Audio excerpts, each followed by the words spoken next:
gitu. Nah, kan kalsium itu dipergunakan untuk tulang kita, gitu ya.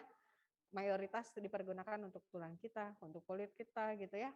Nah, ini si hormon paratiroid ini dia kerjanya nggak langsung menyerap tulang, tapi dia bersinggungan dengan vitamin D, gitu ya, bersinggungan dengan vitamin D untuk bisa menyerap kalsium supaya tulang kita kuat, gitu. Nah, ini ada juga yang antagonis. Kalau antagonis itu tadi berlawanan. Contohnya yang barusan disebutkan, insulin dan glukagon. Kita kenyang, berarti insulinnya banyak. Kita lapar, glukagon yang banyak, gitu. Gitu ya. Oke. Ini interaksi antar hormon. Nah, selain itu ada sistem umpan balik pada hormon. Nah, ini kan mayoritas hormon itu bekerja adanya di otak, di bagian pituitari gitu kan. Nah, nanti di sini ini di bagian atas tuh ini merupakan hormon-hormon relaxing yang kalau di sini dia itu kalau misalkan si hormon CRH-nya ini banyak masuk ke dalam daerah pituitari, ini akan menghasilkan hormon ACTH. Dan ACTH ini dia akan menghasilkan hormon kortisol di daerah adrenal. Nah, nanti hormon yang keluar dari ini kan targetnya nih, ini targetnya. Yang bagian sini adalah hormon yang keluarnya. Ini adalah bagian apa? Yang mengaktifkan yang lain, berarti bersinggungan dengan yang lain. Kemudian ini targetnya, dia akan mengeluarkan hormon kortisol. Kemudian kalau yang TRH juga sama. Gitu ya, yang TRH dia itu kalau banyak maka akan mengeluarkan hormon TSH di tiroid. Nanti di tiroid ini dia akan menghasilkan hormon tiroid gitu. Nah, kalau yang GRH ini kalau misalkan dia itu kondisinya apa di sini kalau yang gampang yang mana ya? Ngasih contohnya. Nah, ini yang gampang. Nah, ini ada hormon stimulus. Kita ini kan tumbuh, growth factor ya, pakai hormon growth factor. Kalau misalkan kita ini masih masa pertumbuhan, maka yang akan banyaknya itu adalah hormon yang stimulus ini. Ini tulisan yang jadi nggak jelas ya, digedein. Nah, di saat kita pada usia tertentu, biasanya di umur 19 atau umur 20, itu masa pertumbuhannya itu sudah selesai, maka yang akan dihasilkan itu adalah yang inhibisi ini, yang inhibitor. Jadi dia nggak ngeproduksi lagi hormon pertumbuhannya. Kecuali kalau sama kita dipaksakan. Kok bisa hormon dipaksakan? Ya bisa aja hormon dipaksakan. Kayak sekarang kan suka ada suplemen yang penambah tinggi badan. Gitu kan? Nah itu kan berarti hormon yang ditambahkan. Yang harusnya di dalam tubuh kita itu udah nggak produksi lagi gitu kan. Tapi kita asup dari luar. Nah sehingga bisa tumbuh lagi. Nah kalau misalkan kita itu memakan suplemen seperti itu harus dibantu dengan suplemen yang lain. Salah satunya adalah suplemen yang bisa menarik vitamin D tadi, supaya dia bisa menarik kalsium. Karena kalau kita cuman memberikan hormon buat tumbuh aja, tanpa memperkuat kalsium tulang kita, itu kan nanti tumbuh tapi keropos gitu. Jadi kalau kita memaksakan diri untuk tinggi gitu ya dengan memakan suplemen, yaitu suplemennya harus bermacam-macam. Jangan cuma tinggi aja, tapi harus menguatkan tulang juga gitu. Tapi kalau kita terlalu banyak, itu juga bisa berakibat tulang itu saking kuat mudah patah. Aneh ya, kuat tapi jadi mudah patah. Karena kenapa mudah patah? Dia itu susunan tulangnya itu terlalu kuat gitu. Jadi pas aduh, ini saya pengen batuk aja. Nah, jadi pas kita kalau tulang terlalu kuat itu kan kita kebentur gitu bisa patah jadinya. Sama lah kayak misalkan kita makan es yang udah ngebatu gitu kan, digituin gampang gitu kan. Tapi kalau enggak begitu kuat susah kan motongnya gitu. Jadi seperti itulah kira-kira ya. Nah, jadi seperti ini gitu ya kerja dari hormon tersebut. Aduh, maaf ya, ini saya kondisinya lagi kurang fit. Nah, kemudian ada beberapa reseptor untuk hormon ya. Ada reseptor yang mengikat hormon di luar sel. Kemudian ada juga hormon yang mengikat reseptor yang mengikat hormon intrasel. Jadi ada yang di dalam sel, ada yang di luar sel. Contohnya hormon polipeptida, protein, ketokolamin. Nah, ini terikat pada membran plasma. Fungsinya itu menyalurkan ke daerah intrasel melalui aktivitas enzim. Jadi ini reaksi untuk bagaimana kita itu mendapatkan energi, mendapatkan ATP. Nah, kemudian kalau untuk reaksi reseptor yang mengikat hormon intraseluler, contohnya adalah hormon steroid dan tiroid.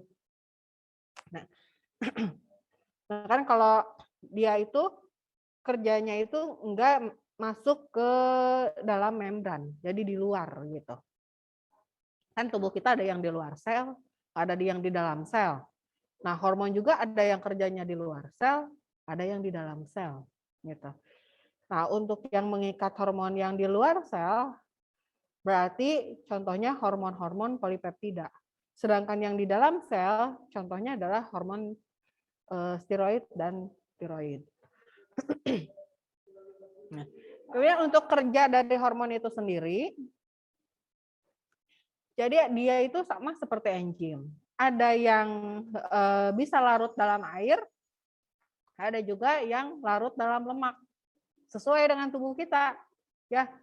Di bagian dalam selnya itu kan nggak larut air, tapi di luar sel itu larut air gitu.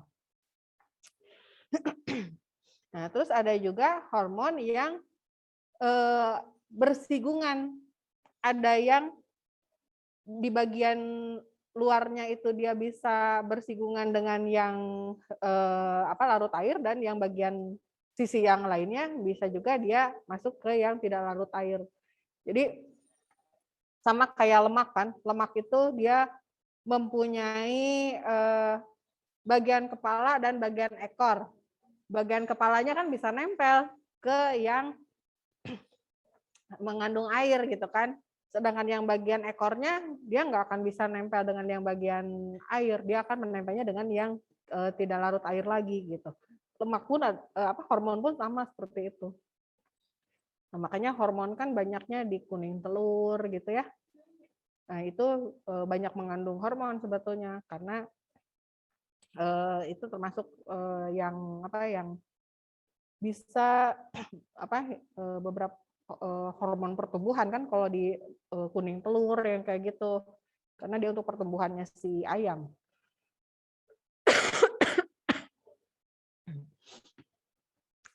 Nah, kalau misalkan kita hormonnya steroid, itu berarti dia yang larut dalam lemak ya. Dan dia itu bisa masuk ke dalam membran sel. Masuk ke dalam membran sel, nanti dia akan menghasilkan suatu reaksi yang terjadinya itu di dalam sel tersebut. Gitu. Nah, ini contoh ininya ya, contoh kerja dari si hormon tersebut. Jadi misalkan ada yang satu sebelah sini adalah yang bisa menghasilkan protein hormon, yang sebelah sini yang menghasilkan hormon yang steroid gitu ya. Nah, nanti mereka sama-sama akan berjalan di dalam darah. Nah, setelah dia berjalan di dalam darah, maka dia akan masuk ke targetnya masing-masing. Masuk ke targetnya masing-masing dan akan memberikan efek masing-masing juga gitu ya. Apabila si hormon ini ada yang tidak masuk ke targetnya masing-masing, walaupun dia ada, tapi itu nggak akan memberikan efek apa-apa. Gitu. Oke.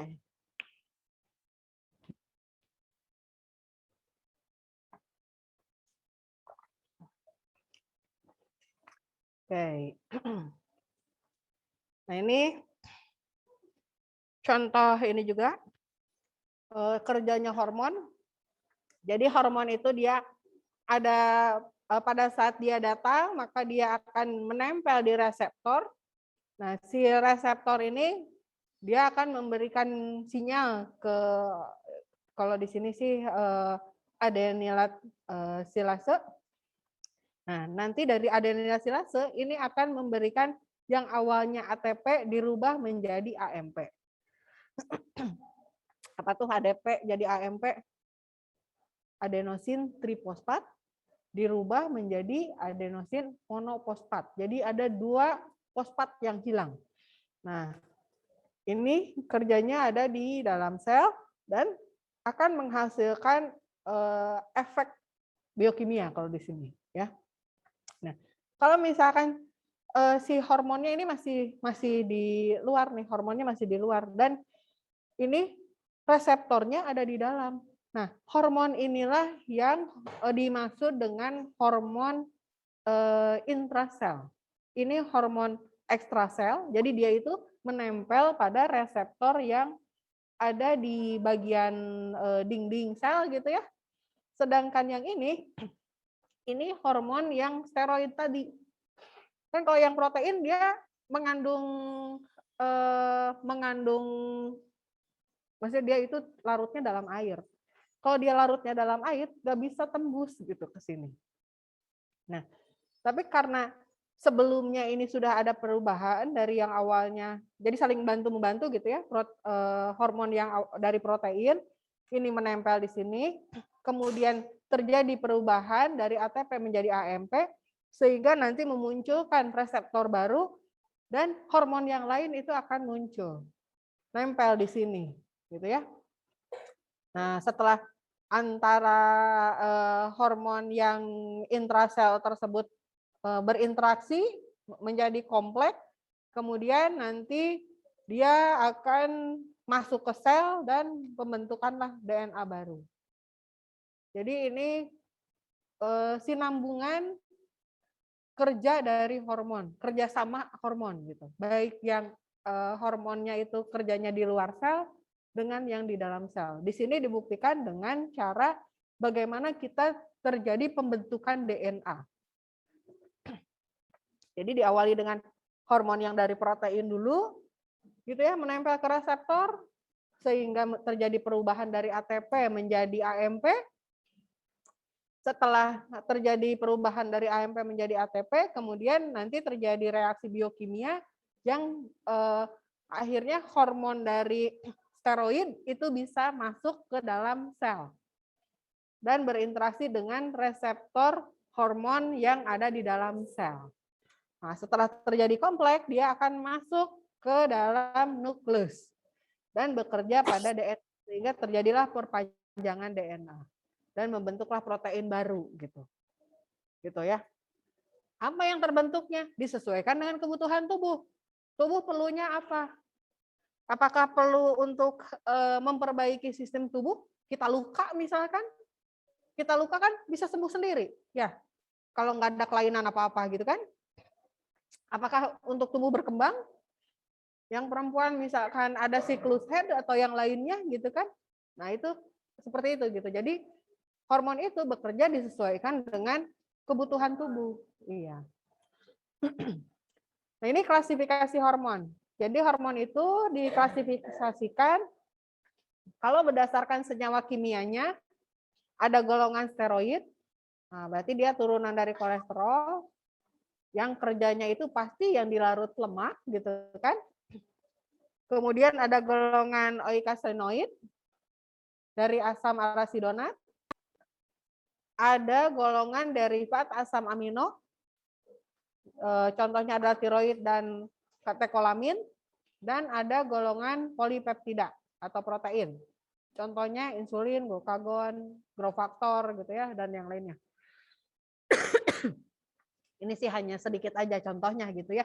Karena kan banyak banget contoh dari hormon itu gitu ya. Nih, ini klasifikasi hormon berdasarkan senyawa kimia pembentuknya. Nah, kemudian klasifikasi itu selain dari senyawa kimia pembentuknya, ada juga berdasarkan sifat kelarutan dari hormon tersebut. Ada yang lipofilik, berarti dia larut dalam lemak. Nah, ada yang hidrofilik, berarti dia larut dalam air, gitu ya.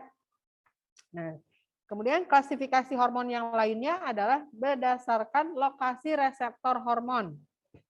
Apakah dia itu berada di dalam sel tadi yang intraseluler atau yang berada di permukaan sel, gitu.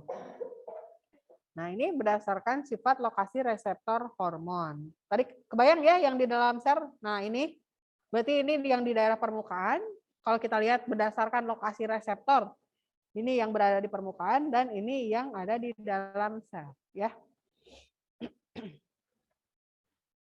Oke. Nah, kalau kita kan banyak sekali kelenjar-kelenjar yang bisa menghasilkan, aduh, batuk itu menular ternyata ya. Ini pada batuk semua jadi alergi. Ya. Nah, ini kita lanjutkan ya. Banyak kelenjar-kelenjar dalam tubuh manusia itu dia menghasilkan ini hormon. Nah, ada kelenjar endokrin, berarti di sini kalau kelenjar endokrin ada aja di dalam tubuh dan nggak keluar, gitu, ada di situ aja. Tapi ada juga kelenjar eksokrin. Kalau kelenjar eksokrin ini bisa dikeluarkan oleh tubuh. Nah, jadi kalau kita lihat kelenjar contoh endokrin itu kan dia nggak akan keluar dari mana-mana. Itu misalkan adalah kelenjar yang tiroid gitu ya, karena dia kan di situ terus. Insulin di situ terus kan nggak ada yang keluar. Nah, tapi kalau yang eksokrin yang bisa dikeluarkan salah satunya adalah pencernaan. Nah, pencernaan kan udah selesai dibuang, ya kan? Dibuangnya bisa dari feses, bisa dari urin gitu kan, keringat. Nah, itu juga kan dikeluarkan. Ludah itu dikeluarkan juga. Nah, berarti itu merupakan kelenjar-kelenjar yang pembagian kelenjar yang bisa mengeluarkan hormon. Ada endokrin, ada eksoklin. Kalau soklin menjadi pembersih ya jadinya. Endokrin berarti yang tidak keluar tubuh, eksokrin yang dapat keluar tubuh. Ya, sip. Nah, kalau kita lihat kelenjar hipofisis. Kelenjar hipofisis. Dia itu akan menghasilkan hormon apa berarti? Dan apa interaksi yang terjadinya? Kelenjar tiroid bisa mengakibatkan apa dia?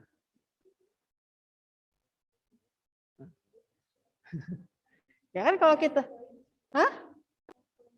ya kalau kelenjar tiroid apa? Struma Bu, SNNT bukan? Apa cenah? Struma yang di leher. Yang di leher. Di Oh, leher. yang di leher. Iya, betul. Ya, lokasinya ada di leher. Sama ya, timus juga lokasinya ada di leher. Kalau hipofisis, lokasinya ada di mana? Di otak, iya. Dan semua interaksi biasanya sumbernya dari otak ya. yang di pituari itu gitu kan. Sisanya itu hasil sigungan-sigungannya aja ya. Oke. Kelenjar-kelenjar pencernaan adanya di mana? Ya, nggak cuma usus sama lambung aja, dari mulai mulut. Iya, karena kan itu berangkai dari mulut, lambung, usus, dan yang lainnya itu masuk ke dalam kelenjar pencernaan gitu. Jadi nggak cuma ususnya doang ya. Oke. Nah ini kelenjar endokrin yang ada di dalam tubuh. Tadi ada hipotalamus ya. Di daerah otak, kelenjar pituitari juga sama. Pineal juga sama. Nah, tadi ya, tiroid, paratiroid, timus, itu kan ada di daerah leher dan dada gitu ya. Kemudian ada adrenal, pankreas, ovarium atau testis. Nah, jadi kelenjar-kelenjar inilah yang endokrin. Berarti dia itu menghasilkan hormon-hormon apa tadi teh endokrin teh? Yang tidak bisa keluar dari dalam tubuh. Pankreas, penghasil hormon apa? Insulin, iya ya. Insulin. Ovarium, penghasil hormon apa? Apa tadi? Progesteron gitu ya. Kayak gitulah. Kalau adrenal, hormon apa?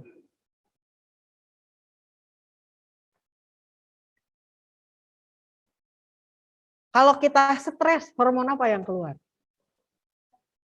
Kalau kita bahagia, yang mana?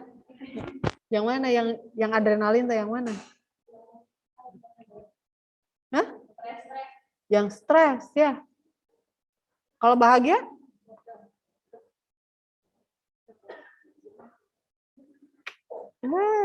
Ya. Kan ada oksitosin kan? Nah, hormon jatuh cinta. Oke, cepet ya. Iya. Nah, gimana cara kita supaya cepat sehat? Cepat sehat. Apa ya? Selalu sehat. Gimana coba kira-kira? Benar, harus selalu bahagia. Soalnya kalau misalkan kita hormon bahagia itu akan mempengaruhi seluruh mekanisme tubuh kita, termasuk kesehatan, pikiran, gitu kan? Jadi apapun masalahnya bahagia we. Iya. Entong jadi seri-seri sorangan tapi ya. Iya. Nah, tapi maksudnya kita itu harus feelingnya tuh bagus terus gitu. Positive thinking itu salah satu cara kita membangun supaya hormon bahagia itu keluar. Gitu. Dengan kita selalu positive thinking, kita merasa nggak akan ada masalah apa-apa. Kalaupun ada masalah apa-apa, pasrah. Yang penting kita usaha. Gitu kan? Kalau udahnya, ya udah pasrah aja. Kan hidup mah terus berjalan. Jalani saja kan, nggak usah beban. Tapi kalau kitanya ada masalah jadi beban dan segala macam, langsung itu si pikiran kotor, pikiran negatif yang jelek-jelek itu keluar. Nah itu akan mempengaruhi hormon yang jelek juga, bikin kita cepat sakit. Iya, ya. Kamu baru ditinggalkan kamu pokoknya mah gitunya. Tapi nggak masalah, berarti lain jodohnya. Ya, nyari lagi benar. Cari lagi yang baru aja. Nah gitu. Jadi maksud saya tuh hormon itu sangat mempengaruhi kesehatan kita gitu. Saya tahu kalian itu farmasi, kalian itu tukang obat gitu. Ya maksudnya itu kalian itu kan kerja dari obat ya. Kan pengennya tuh ngasih obat aja ke tiap orang. Sakit ini obatnya ini, kasih ini obatnya ini. Tapi apa kalian tahu itu obat tuh emang benar-benar obat atau racun? Racun. Apapun gitu obatnya itu kan banyaknya kimia. Emang kalau obat jamu-jamuan bisa kuat lama? Enggak juga kan, padahal yang bagus kan yang alami. Nah, tapi gimana caranya supaya kita itu tidak tergantungan obat? Itu badan kitanya yang kuat. Gimana caranya badan kita kuat? Itu jaga metabolisme tubuh kita. Gimana cara metabolisme tubuh kitanya biar kuat? Ya hormon-hormonnya, antibodi, yang lainnya kan harus dijaga. Salah satunya hati. Iya, hati yang gembira, iya. Jadi kalau saya ngasih contoh gitu ya, emang bapak saya tuh apoteker juga, gitu kan? Anak saya juga kerjanya di apoteker. Tapi kalau dikasih obat, mikir, ngapain dikasih obat? Udah aja, madu aja sama sari kurma dan tidur, gitu kan? Iya, makan aja, minum aja yang banyak, cepet sehatnya. Kalau kita terus-terusan dikasih obat, mending kalau obatnya itu cocok. Kalau enggak, lama. Terus kalau enggak cocok, nanti kan berkelanjutan sambil kitanya mikir.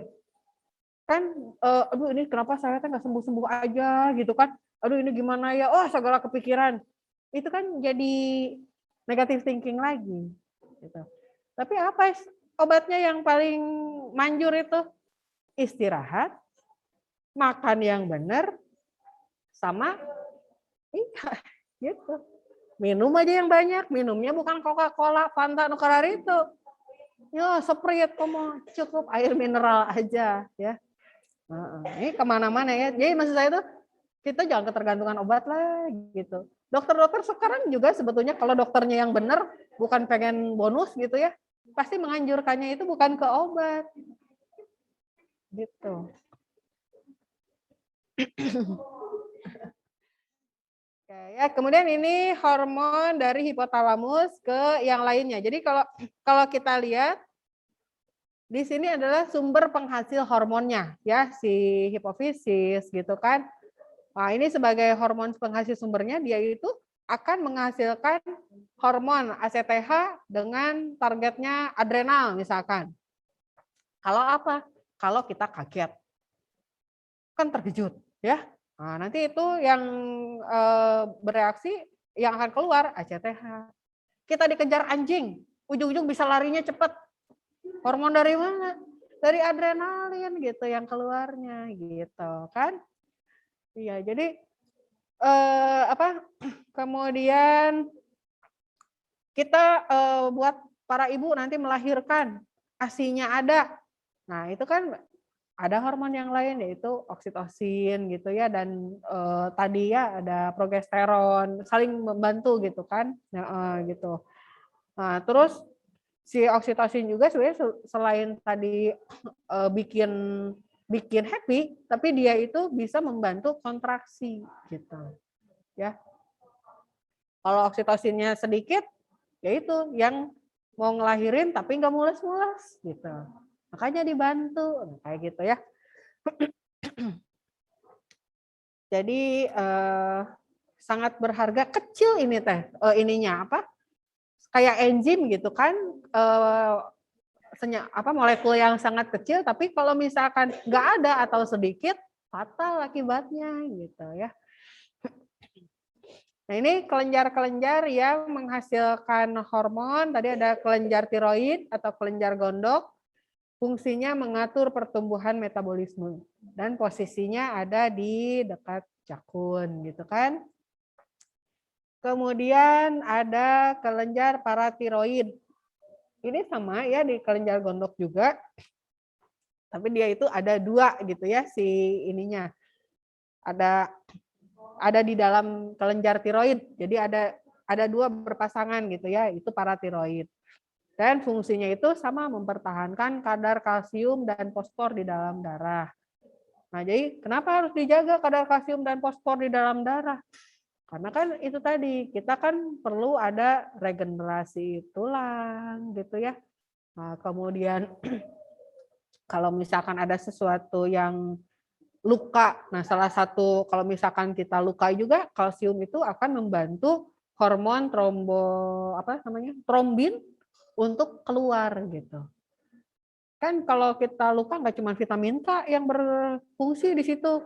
Vitamin K dia sama memicu si trombin juga untuk keluar, tapi selain itu ada kalsium juga di sana gitu ya.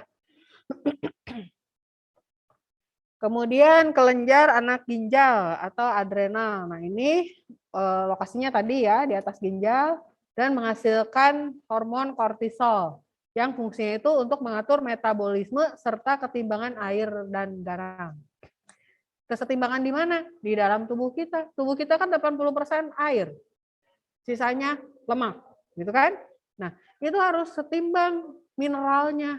Di dalam tubuh kita tuh kalsiumnya, natriumnya itu harus sesuai. Karena kan kita mengeluarkan keringat, urin, gitu kan? Itu kan berarti ada zat mineral-mineral kita itu yang hilang.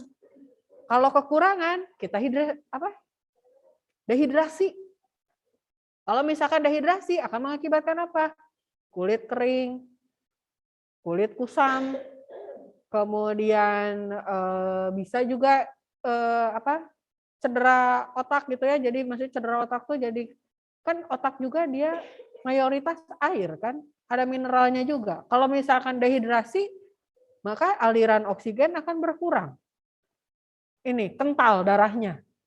Nah, yang darah-darah kental makanya suka diencerkan karena kan supaya aliran oksigennya itu lancar.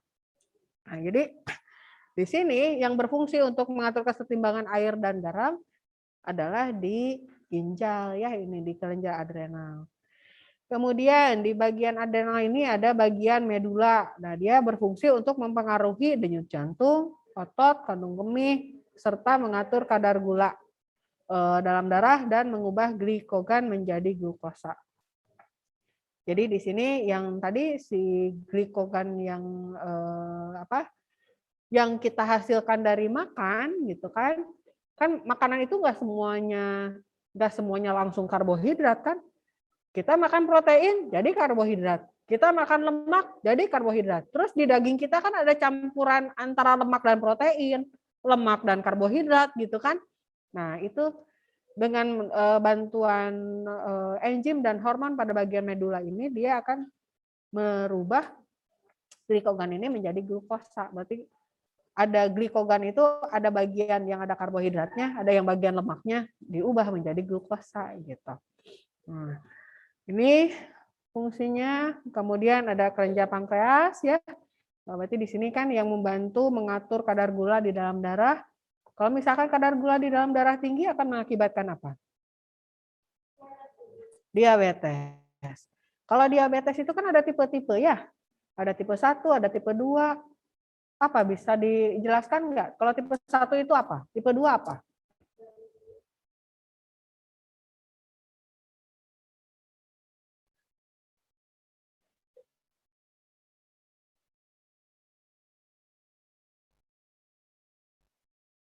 Yang menghasilkan yang mana tadi dah? Tipe yang masih bisa menghasilkan insulin yang tipe 1, tipe 2?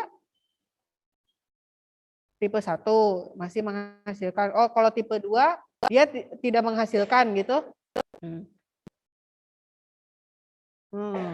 Jadi kalau yang harus diinjeksikan insulin itu kalau yang tipe 1 apa tipe 2? Tipe 2. Terbalik berarti. Iya. Jadi kalau yang tipe 2 dia masih bisa menghasilkan insulin, tapi jumlahnya sedikit gitu. Kalau yang tipe 1 ini bagian pankreasnya udah rusak, si beta pankreasnya. Jadi dia tidak bisa menghasilkan insulin kalau tipe 1. Sehingga harus diasup insulin dari luar. Gitu. Kenapa kok pankreasnya bisa rusak? Ya macam-macam ya. Bisa karena memang mutasi gitu ya. Karena cedera dari awal gitu kan, maksudnya rusak dari awal, apakah karena keturunan atau gimana, itu kan bisa memungkinkan beta pankreasnya itu rusak gitu kan. Atau mungkin dari pengaruh yang lain, salah satunya adalah makanan biasanya. Jadi banyak penyakit yang bisa diakibatkan makanan ya. Karena makanan kita sekarang kan semakin gak jelas adanya ya. Yang penting pecin tinggi, enak gitu kan. Iya. Jadi harus hati-hati. Nah, gitu ya. Jadi perbedaan diabetes tipe 1 sama tipe 2. Nah, kemudian ada kelenjar kelamin ya. Nah, di sini contohnya ada estrogen, ada progesteron untuk yang perempuan ya. Kemudian kalau di laki-laki yang pentingnya itu adalah hormon testosteron. Jadi hormon-hormon ini semuanya harus berfungsi sebagaimana mestinya. Kalau misalkan nggak berfungsi, ya jadi kan testosteronnya sedikit gitu ya. Nah ini kan nanti si sperma yang dihasilkan bisa saja jadi lemah gitu kan, atau bentuk si ekor kepalanya itu jadi 2 gitu ya, atau ekornya enggak ini, jadi maksudnya ada cacat sperma misalkan gitu ya. Nah yang perempuan juga sama gitu ya, kalau misalkan dia si estrogennya sedikit, bisa jadi nanti yang perempuan ke laki-lakian gitu kan. Nah itu salah satu efek itu gitu. Tapi bukan berarti kalau yang perempuan ke laki-lakian itu, oh saya ini dilahirkan salah katanya tuh gitu ya. Harusnya saya jadi laki-laki ini tapi tubuh saya perempuan, ya nggak gitu juga gitu ya. Nah itu apa ya?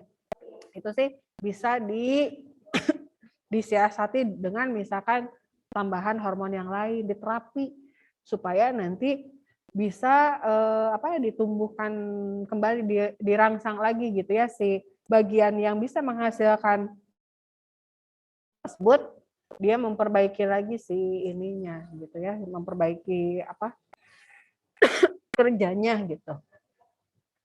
Kecuali kalau misalkan memang ada yang seorang anak dilahirkan dengan kelamin ganda, kan ada juga ya bawaan kelamin ganda. Terus kita mengetahui dia laki-laki atau perempuannya gimana?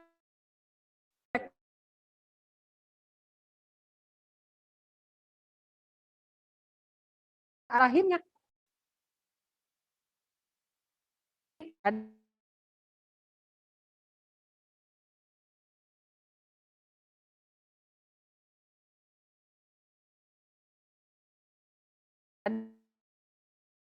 Tapi kalau nggak ada rahim, ya udah laki-laki kemungkinan gitu. Karena kan banyak atau tidaknya hormon itu memang mengatur itu semua gitu. Tapi kan ada juga gitu ya yang yang lahir ganda gitu, mutasi DNA sebelumnya. Nah, kemudian karena hormon insulin itu yang paling menarik dan sekarang itu sangat banyak penyakit yang gara-gara diabetes gitu kan. Nah, jadi sedikit, saya juga ada videonya nanti ya yang bisa kalian lihat. Jadi kan tadi ya hormon insulin ini dihasilkan oleh pankreas. Terus dia termasuk pada hormon peptida. Jadi peptida itu dia kan masuk ke golongan protein, berarti bukan steroid ya. Nah, kerja fungsinya itu untuk menurunkan kadar gula dalam darah supaya nggak diabetes tadi gitu kan. Nah, kalau dia bisa menurunkan gula dalam darah, berarti si gula yang ada di dalam darah itu masuk ke dalam sel. Kalau masuk ke dalam sel, maka gula tersebut dia akan menghasilkan energi, bisa kuat. Gitu. Kalau gulanya nggak bisa masuk ke dalam sel, maka orang yang mengidap itu dia akan merasa ngantuk, padahal makan banyak, lapar terus, karena kan nggak bisa masuk ke dalam sel, gitu ya. Nah, jadi terus dia ciri-cirinya lagi, kalau gula di dalam darahnya banyak, dia itu pipis terus. Kan mau gimana cara ngeluarin gulanya? Kalau nggak dipipisin gitu kan, masuk ke dalam sel, misalkan, atau sedikit insulinnya. Nah, makanya gimana cara menghilangkannya? Ya udah, tubuh kita itu mengeluarkannya dari urin, gitu. Tapi ciri-cirinya apa? Ya karena dia makan terus, tapi energinya nggak masuk, lemas dianya, ngantuk terus, gitu. Nah, jadi kan salah satu ciri-ciri orang diabetes pipis terus, sering ngantukan, gitu kan, lemas, gitu. Salah satu ciri-cirinya. Nah, tapi ya itu tinggal dilihat lagi apakah dari tipe 1 atau tipe 2-nya gitu ya. Oke. Nah, ini mekanisme kerja dari insulin. Di saat gula itu ada di dalam darah, dia kan pengen masuk nih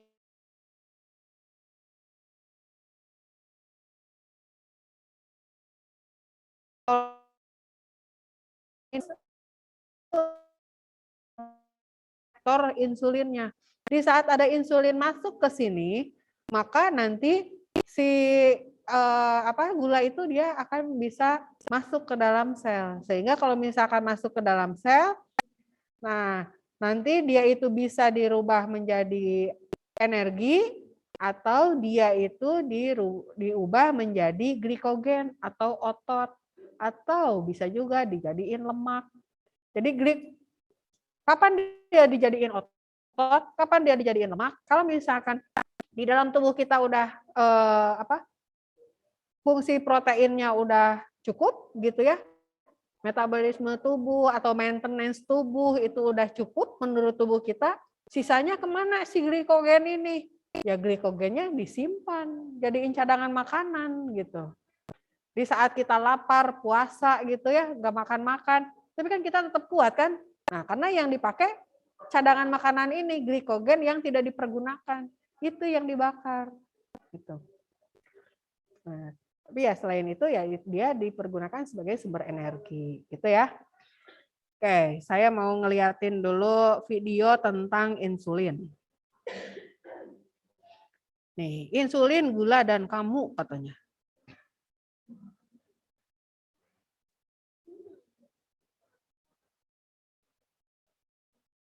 Ini kerja insulin dan gula.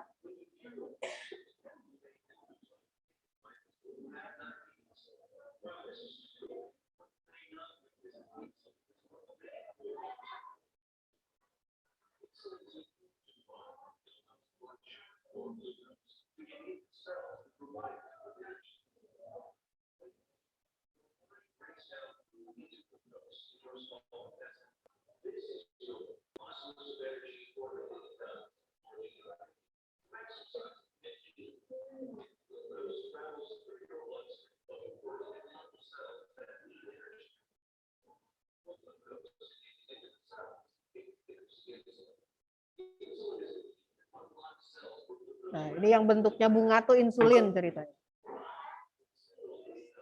Nah, insulin nempel ke reseptor, dia ngasih sinyal supaya ngebuka sel biar gulanya masuk. Nah, kalau gulanya udah masuk, udah sel gulanya jadi energi.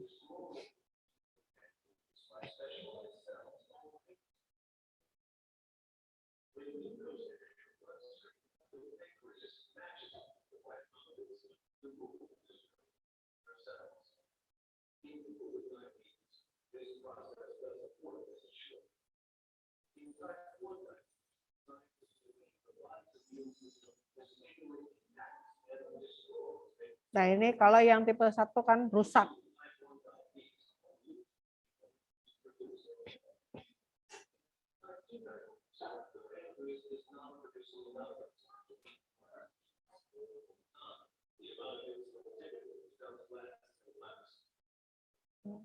Jadi kalau nggak produksi ya udah hilang gitu kan nanti sini.